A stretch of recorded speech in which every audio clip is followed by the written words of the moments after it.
Jahanuma division corporator Mohammad मुख्तदर बाबा ने पटना प्रगति मुहिम में हिस्सा लिया। उनके हमरा मुख्तलिफ महकमों के ओहदेदारान, अमला, सुदूर इब्तदाई मोतमदीन और अवाम की कसीर तादाद मौजूद थी। इस दौरान रुकने बल्दिया ने मुकामी अवाम से मुलाकात करते हुए उनसे मसाइल दरियाफ्त किए, जिस पर अवाम ने मोरियों, ड्रेन लाइन, कचरे की खातिर खा, अदम सफाई, निकासी जैसे बुनियादी मसाइल से वाकिफ करवाया। रुकने बल्दिया मुख्तदर बाबा ने मुताल्लिका ओहदेदार अमले को मज़कूरा मसाइल की फौरी यकसुई की ताकीद की। इस दौरान GHMC के शोबे एंटोमोलॉजी के अमले ने मुख्तदर बाबा की रास्त निगरानी में घर घर पहुंचकर मच्छरकश स्प्रे, अद्वियात दीगर का छिड़काव करवाया ताकि अवाम को सहूलत हो सके।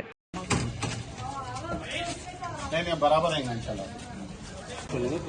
ये बंद करके 2 लाइन है इधर।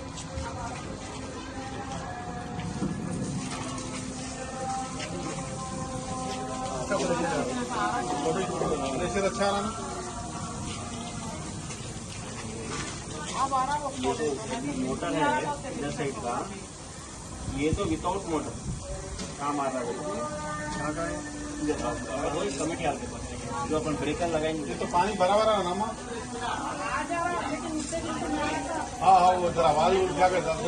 आज जैसा खोले वैसे खोले उन लोगों को पानी का यकीन रखो। तो जैसा करने में तो क्या की सब इधर साइड अभी मैं खोलेंगे। इधर साइड खोले, इधर साइड अलग है, इधर साइड लेफ्ट साइड।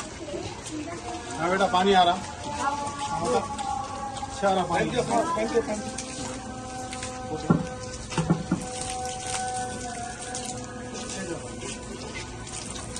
मोटर चल रही है, मोटर चल रही है हमारा।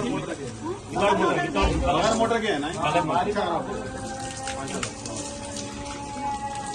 ये इधर साइड है सर, ये इधर साइड है, इधर बंद कर दिया। क्लोज आ रहा। हाँ क्लोज बंद करके भी बंद होने के बाद इसका आ रहा। हाँ बंद कर बंद होने के बाद भी आ रहा था।